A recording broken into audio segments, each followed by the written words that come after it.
ఇంత ఎండలో మనందరం కూడా ఇక్కడికి వచ్చింది చంద్రబాబు నాయుడు గారి కుటుంబం తాలూకా భూదోపిడిని అడ్డుకోవడానికి. వాళ్ళు ఏ రకంగా అధికారం వచ్చిన దగ్గర నుంచి కూడా ఈ విశాఖపట్నంలో ఉన్న భూముల్ని వందలు కాదు వేల కోట్ల రూపాయల భూముల్ని దోచుకోవడానికి ప్రయత్నం చేస్తున్న ఈ నేపథ్యంలో ఇది జరగకూడదు అని ఓ ప్రధాన ప్రతిపక్ష పార్టీగా మా వంతు బాధ్యతగా ఈ విశాఖపట్నంలో ఉన్న భూముల్ని రక్షించుకోవడానికి మేమందరం ఇక్కడికి వచ్చాం. చిన్న ఉదాహరణ చెప్తాను మీకు. ఇదిగో ఈ ఫోటోలో ఉన్నది ఈ గీతము లోనున్న ఆ గేటు లోపల ఉన్న భూమి.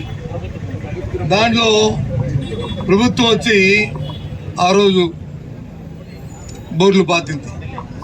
ఏముందో చదవండి. హెచ్చరిక: ఈ భూమి ప్రభుత్వానికి చెందింది. ఎవరైనా అక్రమంగా ఆక్రమిస్తే శిక్ష అర్హులని రాస్తుంది. మేము వెళ్తున్నాం, ఇక్కడ వచ్చారు పోలీసు వారు. ఈ పోలీసులు అడుగుతున్నాం, ఈ ప్రభుత్వాన్ని ప్రశ్నిస్తున్నాం. కబ్జాదారులకు వచ్చి మీరు వచ్చి కాపలాదారులుగా ఉంటారా? ఇదేనా మీ ప్రభుత్వం?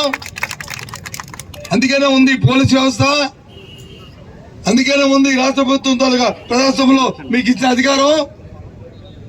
ప్రజలు అధికారం ఇచ్చారని చెప్పని దోపిడీదారులకు వచ్చి కాపలాదారులుగా మీరు ఉంటారా?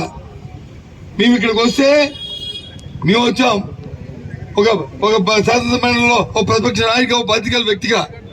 దాంతోపాటు మా శాసనమండలి సభ్యులు వచ్చారు, మా శాసనమండలి పాటు మా మాజీ మంత్రులు, మాజీ ఎమ్మెల్యేలు వచ్చారు. వారితో పాటు స్థానికంగా ఉన్న కార్పొరేటర్లు వచ్చారు, మా మాజీ మేయర్ గారు వచ్చారు, మా డిప్యూటీ మేయర్ గారు వచ్చారు, మా పెద్దలందరూ వచ్చారు.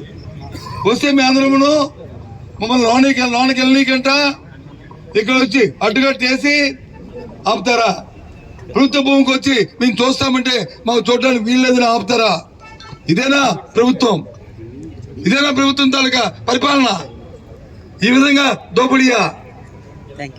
ఏం చంద్రబాబు నాయుడు మీరు అంటారు కదా, ఈ రాష్ట్రంలో సీనియర్ నాయకుడిని, ఒక లెజెండ్ అని చెప్పి సొల్లు కబుర్లు చెప్పుకొని మీకు వాయించుతారు కదా. ఇదేనా లెజెండ్ తాలూకా నాయకత్వం? ఇదేనా మీ పరిపాలన? ఇదేనా చెప్పండి. అడుగుతున్నాను, ఈ మాధ్యమాల్లో ఉన్న TV5 అడుగుతున్నాను, ABN అడుగుతున్నాను, ఇవాళ అడుగుతున్నాను, మీ టీవీని అడుగుతున్నాను. ఎందుకు ఈ కబ్జాన్ని మీకు టీవీలో చూపెట్టట్లేదు? ఎందుకు ఈ కబ్జాన్ని మీ పత్రికలో రాయట్లేదు? మీకు కూడా ఇందులో భాగస్వామ్యం అవుదాం అనుకుంటున్నారా? ఇలాంటి దోపిడీలు వచ్చి ఈ సామాజిక ధర్మం కాదా? సామాజిక న్యాయం కాదా మీకు ఇది? దీన్ని అడ్డుకట్టు వేయాల్సిన బాధ్యత మీకు లేదా? అడుగుతున్నాను. ఎంత ధర్మం అండి, ఎంత ధర్మం! అది కూడా చూడండి, టీవీలో తిప్పండి, టీవీలో తిప్పి చూడండి, ఆ భవనాన్ని చూడండి. అది ప్రభుత్వ భవనం. అదేమైనా జగన్మోహన్ రెడ్డి గారి తాలూకా సౌదమా, లేకపోతే ఆయన తాలూకా ఇదా? ఇన్ని మాటలు చెప్పారండి. దాని ఎదురుగా కనిపిస్తున్న ఈ బోర్డు కనిపించలేదా మీకు? ఈ బోర్డులో ఉన్న ఈ ఫోటోలు కనిపించలేదా మీకు? ఇది జరుగుతున్న ఇది కనిపించట్లేదా మీకు? ఇది కనిపించలేదా? అగో అప్పుడు ప్రభుత్వం వచ్చి తొలగించిన ఆ గీతం, ఆ బోర్డు కనిపించలేదా? ఏమయ్యాయి? సరే, మీ టీవీలో మీ ఇష్టం, మీరు పెట్టుబడులు పెట్టారు, నా సొంతం, నా ఇష్టం అంటారు. సరే, మీ ఇష్టం. కానీ ఈ రాష్ట్రంలో సామాన్య ప్రజలకి నష్టం జరిగితే ఒక ప్రజాస్వామ్యంలో ఒక బాధ్యత రాజకీయ పార్టీగా మా బాధ్యతను మేము గుర్తిరిగాం, మా బాధ్యత మేము నిర్వర్తిస్తున్నాం. మీరు చుమ్మెడతారా? మీరు దాన్ని సమర్థిస్తారా? దాని దోపిడీలో మీరు భాగస్వాములు అవుతారా? పక్కన పెట్టండి. ఇది ధర్మం కాదు. ఇది ఆలోచన చేయమని కోరుతున్నాం. అంతేకాదు, ఇవాళ ఉప ముఖ్యమంత్రి పవన్ కళ్యాణ్ గారు విశాఖపట్నంలో ఉన్నారు. వెళ్ళండి, ఇక్కడ నుంచి మీరు అందరూ ఆయన దగ్గరికి వెళ్ళండి, ఆయన అడగండి, ఈ దోపిడీని మీరు సమర్థిస్తున్నారా? ఈ దోపిడీలో మీరు భాగస్వాములు అవుతున్నారా? లేదు దీనికి అడ్డుకట్టేస్తున్నారా అని చెప్పాల్సిన బాధ్యత పవన్ కళ్యాణ్ ఉంది. మాటలు చెప్తే కాదు, చేతల్లో చూపించాలి.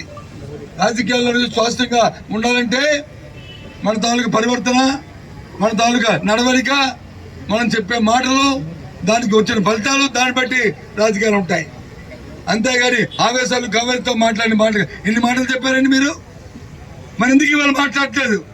సాక్షాత్ విశాఖపట్నంలోనే దగ్గరలోనే మీరు ఉన్నారు, రండి చూడండి ఈ భూముల్ని, ఈ భూములు చూడండి. ఎక్కడైనా ఈ బోర్డు ఇంత ముందు పెట్టిన హెచ్చరిక పెట్టిన బోర్డులు ఉన్నాయా? ఏ విధంగా మీరు ఆ బోర్డులు తొలగిస్తారు? ఎవరిచ్చారు మీకు అధికారం అని చెప్పని అడుగుతున్నాం. కోర్టు వచ్చి చేయిస్తే సేద్యానికి స్టేటస్ కమిటీ చేయమని ఇస్తారు. అంతేగాని మీకు వచ్చి దాదాపు చేసి